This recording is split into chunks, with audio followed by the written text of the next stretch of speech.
Hey, it's Meatball. And Mark. And this is the Rocker Morning Show on demand from 107.7 RKR.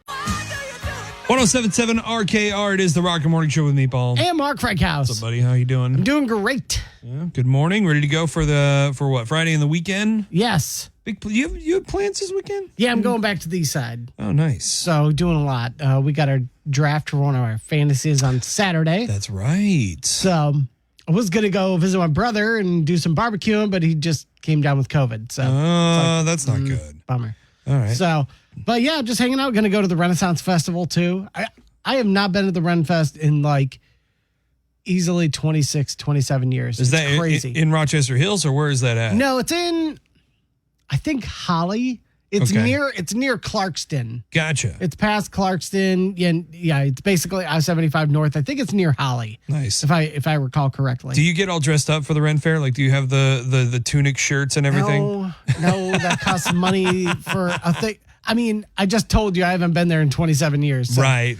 I don't know. If I tried wearing something from when I was 12, I don't think it would fit. I still have this fantasy of like going to a Renaissance fair, but dressing up like Doc from Back to the Future, just being like a time traveler and be like, oh no, I'm in the wrong place.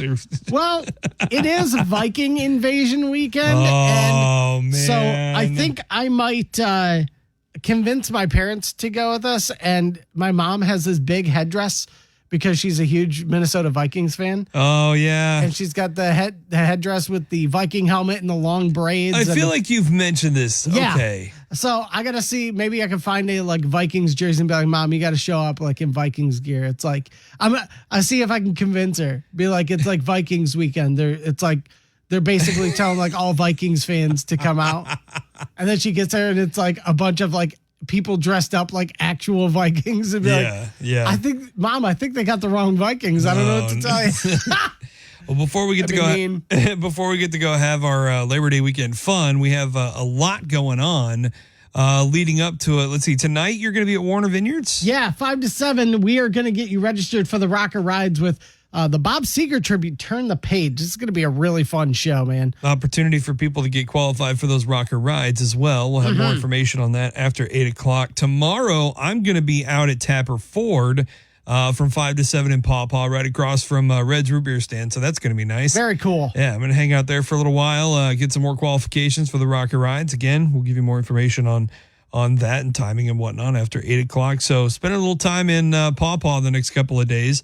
I want to talk about this because I don't know if we've really dwelled on this or not. Styx is coming to Wings Event Center October 8th. Yeah. They're coming with Tom Waits too, and that's like an incredible bill for me. Yeah, that's going to be a lot of fun. That's October 8th, which is what we're giving tickets away for in the Daily 5 today. Right. And you can't buy tickets yet, not until tomorrow. In fact, the only place in town you can get tickets right now is through us. Yep.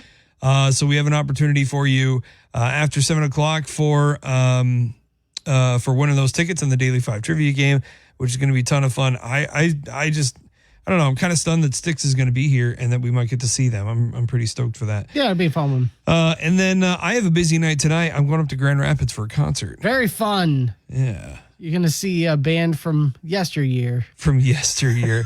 Well, not in comparison to this station, that's for sure. Yeah, no joke. No, I'm going to see a band called Mudvayne. If you've seen those memes going around of like this is the most brutal scream you've ever heard, and it's this huge build up of metal, and then you just hear the guy go, that's the band I'm going to see, except that's not what he does on stage. Right. A little bit more brutal. A lot more brutal. They wear a lot of paint and blood and spiky hair, and it's ridiculous, but I love it because it just kind of like, it's one of those things where it's just like, okay, these guys clearly don't have inhibitions whatsoever. So yeah, right. Yeah, I'm gonna go have some fun with that tonight. So stocking up on the Advil. Good. Because I think that show's at 21 Row, so I think we're going to be down on the floor and have some fun with that. So stocking up on the Advil. Tomorrow might be interesting for the show. Oh, yeah, easily. I'm not sure. I might have to just prepare the whole thing for you. No. I'm going to do all the prepping today. Good call. So literally all I have to do is show up tomorrow and be like, Go. What is it? Oh, that sounds like an awesome show. Yeah. Man, you guys are in for a treat tomorrow. I'm going to need my translator tomorrow, I think. 1077 RKR. It's a Rock and Morning Show with Mark Frankhouse. And me, Paul. So we alluded to this yesterday. The Detroit Zoo has been open now for 96 years. Wow. It's pretty wild. In 2028, they're going to be celebrating 100 years. You got to be doing something special for it, I would imagine. But with 4 years to go, something special already has happened. For the first time ever, the zoo has welcomed a new baby gorilla. Hey, congratulations. Do we know the mother's name? What's the name of the mother gorilla? Do we know that? No. Okay. Yeah, not offhand. Okay. But this is the first time that they've ever welcomed in a new baby gorilla. That's so cute. So the cool thing is, well, it is a girl. So they are looking for the public to name the baby gorilla. And so I'm thinking, all right, let's go. Okay. Somebody suggested Prince Harambe. I love that. That's perfect. Well, it'd be Princess Harambe, I guess. It would. They didn't know it was a girl yet. Okay. So, right. But yeah, the people were starting to throw out suggestions, and so I clicked on the link to the zoo, and I'm like, yeah, man, I want to vote. I want to get down on that. Yeah. And so I clicked on the link to vote, and it took me to a page, and it said, hey, help us name Detroit Zoo's newest resident. All right. McGorillaface it is. Nope. Oh, what? You don't get to choose. What? Wait a minute. Yeah. Oh, they already have like a predetermined list, don't they? So they have a predetermined list. It's up here on the 1077 RKR app, and a lot of them are different names of different origins from different African descents. So there's Lobeke. This name comes from the National Park of Cameroon, which is home to the highest density of western lowland gorillas in the world. Okay. There's Amateka. I believe this name means history. Okay. In Kinyarwanda language. All right. So there's a lot of different names up here. That's fine, I guess. Another thing is too, you got to pay $10 to vote. What? Really? Well, if I'm paying $10 to name a gorilla, it's going to be named Gorilla McGorillaface. So the zoo says people can vote as many times as they like, but each vote requires a $10 minimum donation. All proceeds will benefit the Saving Animals from Extinction Safe Gorilla Program. All right. So, it is for a good cause. Fine. That being said, we asked our audience what they should name the gorilla, and they didn't disappoint. What did they come up with? Well, the first one is Harambe 2. Yep. Aretha, which I think is a great idea. Absolutely. Madonna. Mm-hmm. Godzilla. Oh. That's interesting. We don't know if Godzilla is a boy or a girl, so that could be a girl name. Could be. Yeah. Let me see. No, what is this my one? Gosh. What is this one? Murdoch. Natasha. I like Natalie. Like it's Zuho. This is what our listeners suggested. Yes. Okay. I have a few of my own if you don't mind. Yeah, Can I throw them out? this. All right. Yes. What if we name her Pasty? I feel like that's kind of a nice little girl Michigander name, yeah? Pasty? Pasty? That's kind of Pasty cute. the gorilla. You could call her Juggalette. I think that's a good one. We are in the Great Lakes, so you could call her Lakin. Lakin. Mm-hmm. I like that. I know people actually named Lakin. I think that's a good one. You can always go with old reliable Jared Goff. Jared Goff. people walk by the gorilla. Jared Goff. Scare the crap out of it. No thanks. That gorilla's going to be traumatized anytime there's a Lions game. You can name her Journey because she was born and raised in, I guess, North Detroit, but it's, the name is there. Or if you're familiar with the Detroit area, Jomana. Jomana. Yeah, the billboard lady. You know what I'm talking about? Oh my gosh. Yeah. Yes. That is freaking hilarious. I don't know. I feel like those are pretty good names, Yeah, I don't know. Hit us up 978-1077. Let us know what you would name this baby gorilla. Give us some good ones. We won't make you pay $10. No, this one's free. It's time to turn up your dials and tune out the traffic because we're playing the Daily 5 on the Rocker Morning Show. Testing the mental magnitude of your favorite morning monkeys on the radio.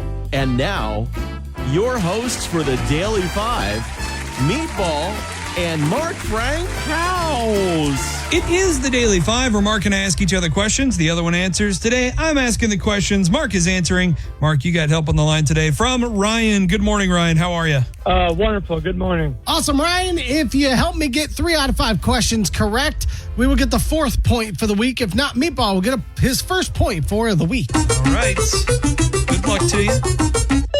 We'll need it. Question number 1. This is entertainment. How much did the original Atari console sell for when it was first released? Was it $69, $199, or $279? Man, Ryan, were you, I don't know how old you are. Were you around back then, the Atari days, or are you like more our age? Yes, I was. Okay. Barely. For some reason, before Meatball said something, it jumped into my brain something in the 200s. It sounds ridiculous because that is one of the biggest piece of crap game systems ever. But with respect, back then, I know it must have been mind-boggling to you guys. Dude, I love the Atari. It's not that's bad. a lot of money. Okay.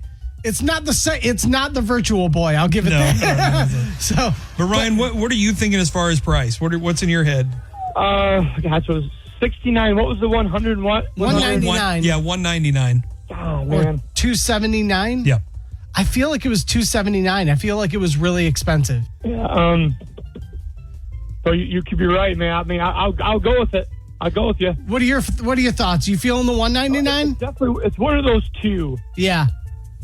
But I mean, it was one of a kind, so I think it was expensive. All right, let's go 279. Final answer. 279. Final answer. It was $199. Still super, super expensive. Adjusted for inflation today, that would be $1,000 to buy the Atari. F that. Crazy. No. But it comes with ET. Oh, God, not that game. All right, question number 2. This has to do with food. The Cullen skink is a traditional fish chowder dish native to what country? Is it Finland, Iceland, or Scotland? The Cullen skink. Are you from Finland, Ryan? No. Good Lord. That would be my guess. I don't know. Yeah, I think Finland. What is it? Finland, Iceland, or Scotland. Scotland? Mm-hmm. The Cullen skink. Man, maybe it is Scotland. Skink. Cullen skink. I don't know, Ryan. What are you feeling, man? I don't know. I mean, I was thinking Finland right away. I'm not sure, though. Yeah, same here. I think since we're both kind of feeling that one, we run with Finland, if you're cool with it. Yep. Okay, let's go Finland. Final answer. Finland. Final answer. It is Scotland. Okay. Cullen being the name. Skink actually translates to knuckle or shin. Gotcha. So I don't know what part of the fish they were putting in that chowder. That worries me. Yeah. All right, question number 3. Got to run the table now. Which we will. General knowledge. What Asian country bans the import of chewing gum? And if you're found with it, you can be fined up to $10,000. Is it North Korea, Singapore, or Chinese Taipei? Chewing gum. North Korea, Singapore, or Chinese Taipei. Which I believe is Taiwan. If it's one of those two names, same Gotcha. country. Man, I have Okay. no idea, Ryan. I have no idea either. So I'm thinking. Chinese Taipei? Yeah. So here's the thing. I was thinking North Korea sounds like the logical answer, but the logical answer has not been right yet today. So I like Taipei. I'm not a logical person. I like Taipei, Ryan, just because you said it. Yep. Let's go with it. Taipei, final answer. Chinese Taipei, final answer. Nope. No, it is Singapore. Singapore. They Dang. pride the city and they pride the country on being so clean that they want to keep the chewing, like people sticking chewing gum on stuff. They want to keep it out of there. $10,000 if you're caught with it. Man. Well, crazy. Meatball just crushed our hopes of the sweep for the week, even though we still got the victory for the week. But Ryan, appreciate your help today. You are going to get tickets to see Styx at the Wings Event Center, brother. Hey, thanks, man. Appreciate you guys. Love you guys. Have a great day. 1077 RKR, it is the Rocker Morning Show with Meatball. And Mark Frankhouse. Do me a favor, Mark. Run over to the 1077 RKR app right now and look at the story I posted about the motorhome city in the state of Michigan. And take a look at that beauty. Yeah, it's pretty nice. In that image. That is the first ever motorhome. Wow, they did a good job. I'm sure it's kind of a museum piece now, but I'm sure it's like polished up a little bit. But that motorhome was built from scratch by a guy who was basically a farmer and a trailer manufacturer in Brown City, Michigan, which we talked about yesterday being the youngest city in the state of Michigan. Right. But back in the 50s, they didn't have motorhomes. They had mobile homes, I think is what they called them, or travel homes, Okay. which were like converted buses or bigger trucks, that they converted into homes on wheels, basically. Right. This was the first ever self-propelled mobile home, recreational vehicle, so to speak, that was built completely from scratch for this purpose. Wow. That's pretty impressive. So Ray Frank, former resident of Brown City, I don't believe he's with us anymore, but he is known as the godfather of the motorhome. He lived there as a farmer and owner of this manufacturing company. He decided to build this, and in 1958, he made it a reality. He'd been thinking about it for decades, like 40 years or something. Finally made it a reality in 1958. A camper that could travel under its own power, and the family called it their motor home, which is, where the phrase came from, obviously. Right. People loved it so much when they saw it.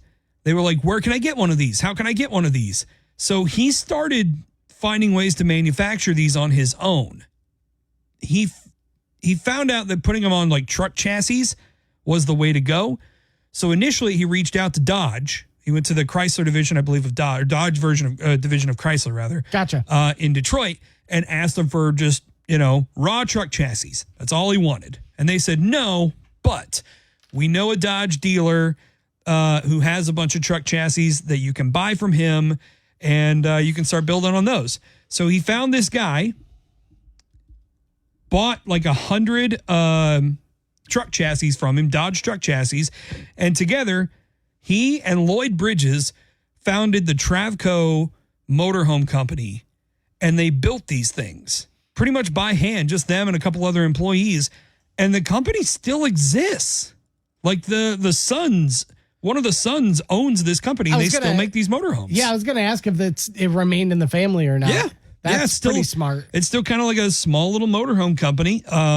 They, and you're talking like, early 60s and stuff when these are built, still had a full kitchen, had a bedroom, had a bathroom and everything. And they got into the 70s, they started adding even more luxuries and stuff to them. They made them more aerodynamic to go down the road. I was going to say, some of the RVs now are just... Oh God! My gosh! Like my grandparents, it's not an RV; it's a fifth wheel camper. But I swear to God, that camper is bigger than my apartment.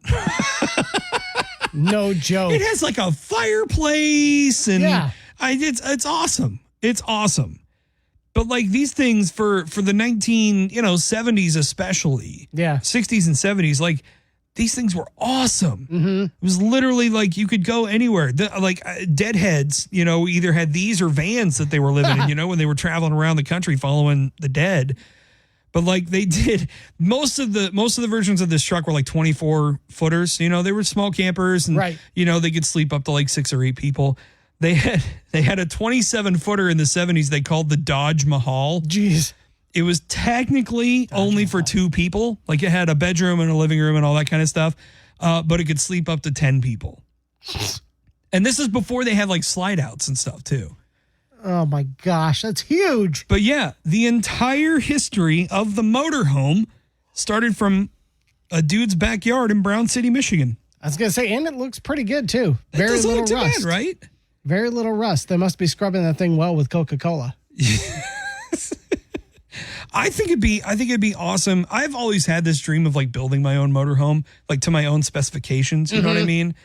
But man, I guarantee you, like just looking at the design, I'd be like, yeah, that's perfect. It's great. And then I would build it.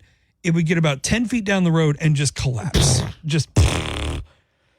Now, if I build it out of Legos, that's a whole different story. I'm a master Lego. Right. Yeah, we could do that. 107.7 RKR, it is the Rocker Morning Show with Meatball. And Mark Frankhouse. Coming right down to it, man. We're getting to the end of the Rocker Rides giveaway. Chance for you to win a 2-year lease on a brand new Ford F-150 or Chevy Silverado from our friends at Tapper Automotive. Excuse me, over there in Paw Paw. Also, thanks to our friends at Warner Vineyards for letting us post up there and really have some fun with the trucks and get some people interested in them and going to the concerts over there too. Yeah, there's a lot of concerts that we've been to this summer, and we are going to be wrapping it up strong. Of course, we've got the Bob Seger tribute. Turn the page at Warner Vineyards tonight, and I'm going to be out there from 5 to 7 getting you registered for the Rocker Rides. You get to see these trucks in person. Meatball is also going to be at Tapper Ford in Paw Paw tomorrow. That's from 5 to 7 as well. And it'll be at Wine Fest next Friday as well. And that'll be your last chance to get signed up in person. So only 3 more chances to guarantee get your name in. So if you haven't been able to get registered, make sure to come out to Bob Seger Tribute, Turn the Page tonight, 5 to 7 at Warner Vineyards, and tomorrow at Tapper Ford in Paw Paw, 5 to 7 as well. Yep. But we're also going to give you 7 more chances to get registered on air with us. Right now, 978-1077. Call the number 7. You're going to get registered for the Rocker Rides. You're going to be able to pick between the Ford F-150 or the Chevy Silverado, a 2-year lease on a brand new vehicle. Nobody around is doing anything like this. So much love to Tapper Ford and Tapper Chevy and Paw Paw for putting this on. Get those calls in. Call number 7. You're going to get registered for the Rocker Rides. 107.7 RKR, it is the Rocker Morning Show with Meatball. And Mark Frankhouse. We don't talk politics on this show. We avoid it because it's a losing battle. You know, no matter what you say politically, one person is going to disagree with you. And that's not what we want to do on the show. However, there is an element of politics that I think we all need to know about. And we're seeing more and more of it as we get closer to the general election in November. These election signs that you see in people's yards. Yep. You'll see them on the corners. You'll see them just up on the sidewalks and whatnot. Those are completely legal to have in Michigan. There are some rules. You can't put them on like telephone poles and, you know, street signs and things like that. They want you to have them off of the rights of way. So not out on the curb. Like if there's a sidewalk, you really want to put it on the inside of the sidewalk, you know, in your yard, you know, because that's your property. That's not property of the city. But aside from that, like, you can really put up any political signage you want supporting whatever candidates you want, so long as it's not like, I don't know if there's any laws against like derogatory terms or anything. But if you've got somebody you want to support and you want other people to see that name, put that sign out on your yard. Perfectly legal. What is not legal? Stealing, defacing, or destroying any of those political signs. Yeah, and we've already seen some of that so far. Have you seen? Well, yeah, there's been people. Somebody had their boat burned. Yeah, that's insane for just a position. Like, oh, you support the other person. Boom, no more boat. Like that's ridiculous. But even something as small as like you walk by the sign and you kick it over, you break it, whatever. Mm-hmm. That is illegal. And for the record, you could go to jail for doing that. And honestly, if you care about politics that much, like you need to go outside and touch grass. Well, that's the thing is they're going out and touching grass, but then they're also destroying the signs. Go touch more grass before you come to the signs. I just don't understand the idea of like being so mad that you see a name on a piece of cardboard. Like that to me is crazy. I will admit there are some funny ones out there of people like drawing Sharpie on some of the signs and like making them funny. Like, yeah, that's going to get you clicks and views and stuff on TikTok and Reels and whatnot. But again, it's illegal. Right. Don't do it. And if you're one of those morons who records it and puts it on a social media platform, that's called evidence.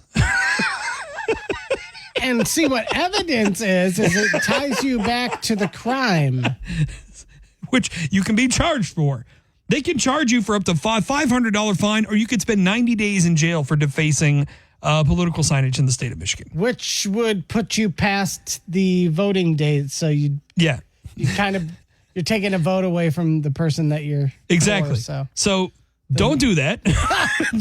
Don't deface any of those signs. And I'm telling you right now, don't touch, if you come by my place, don't touch my Wu-Tang 24 sign. Because you're not just dealing with me or the police in that situation, you're also dealing with the Wu-Tang Clan. And the Wu-Tang Clan ain't 1077 RKR. It's a Rocker Morning Show with Mark Frankhouse. And Meatball. So Richland is getting something that I've never heard of before. It's a new Dollar General, which normally is not real news. I was going to say those are, I'd say a dime a dozen, but they're it's a dozen. This is actually something a little bit different. This is called DG Market, Dollar General Market. Have you ever even heard of this before? No. So it's like, I guess market would mean like groceries? Yeah. It's like frozen and refrigerated items. Now, normally they have those like coolers with like some drinks and stuff in it, but like, this is like from what I understand, like a grocery market. Interesting. If you've heard of this before, or even if you've been to one, because there's one in Marshall, hit us up at 978-1077. I want to know about this because I have never even heard of Dollar General Market. I don't even know what this is. Well, okay. Walmart has their markets. They have the ones that are just markets, like they don't have all the other stuff. And there are versions of that, they're just grocery stores basically. But a Dollar General one. So, like, nothing against the quality of some of the stuff I get from Dollar General. Yeah. But, like, also, the quality of some of the stuff I get from Dollar General. Well, here's the thing. I'm looking at this video here on the 1077 RKR app, and it's actually looking like it almost reminds me of an Aldi. Okay, really? Yeah, but, like, with actual name brands and stuff. I don't know. Check this out on the 1077 RKR app. Hit us up at 978-1077. Curious if you would buy bananas from Dollar General Market. Because maybe it's just a kind of a rebranding thing. Like they want to yes, it's Dollar General, but get that out of your mind. Like this is a new thing. I mean, it looks like they have, basic name brand stuff for the most part. Looks crispy. Do they have? Because I know every marketplace also has their own brand stuff, like their home brand. Right. Like, is there a Dollar General brand? Yeah, I don't know. I'm not seeing anything. But we'll probably have to visit it to know for sure. Oh boy, I'm hesitant of making dinner. Be like, oh well, this is different taste. Different tasting. Where'd you get these ingredients? Dollar General. Yeah, I got some pork ribs from Dollar General. I don't know if I want to eat those. Are they good? They were $3. 1077 RKR. It is the Rocker Morning Show with Meatball. And Mark Frankhouse. I don't know if I've ever had to deal with this or not, because I don't get a lot of mail. I think I check my mail maybe once a month. But have you ever had like insects, wasps, bees, hornets, spiders, anything like that in your mailbox before? Oh gosh, like you're just growing up with my folks' house. Like, we would have like bees or hornets build a nest in there, and it's like, dude, F off, go somewhere. What did you guys do for like getting rid of them? Did you spray the mailbox down, or what? Did you have anything? You just brush them away? Oh, you just blast those suckers with Raid. Oh, okay, just Raid. Yeah, you go in from a distance. They gone. They gone. We used to do, like, if we saw like wasps or something, we'd hit them with the garden hose. It had like the little gun nozzle on it, so it was like, it's just very direct. Yeah. I was trying to like sharpshoot wasps. It was fun. No, actually, there's a really smart method to getting rid of bugs. And if you see this in your mailbox and you didn't put it there, it's probably because your mail person did it. Dryer sheets. Oh, that's interesting. Yeah. So it's less corrosive and nasty and invasive as like Raid or, any other insecticide would be. Yeah. But apparently a lot of the insects that would get into your mailbox, like wasps and hornets and stuff, are sensitive to smell. Very sensitive to smell. Very interesting. So if you put a dryer sheet in there, a fresh dryer sheet, it will actually deter them from getting into your mailbox. That's pretty wild. I've never even heard about that before. Yeah. We've got this up on the Rocker app right now, and over at WRKR.com. I never would have thought of that. Because, like, if I hit if I had opened my mailbox and saw a dryer sheet, I would have thought that would have been like a statement from my mail person, be like, listen, you need to exercise better hygiene on your mailbox here. You smell so bad that I can smell you from your mail. I can smell it on your outgoing mail.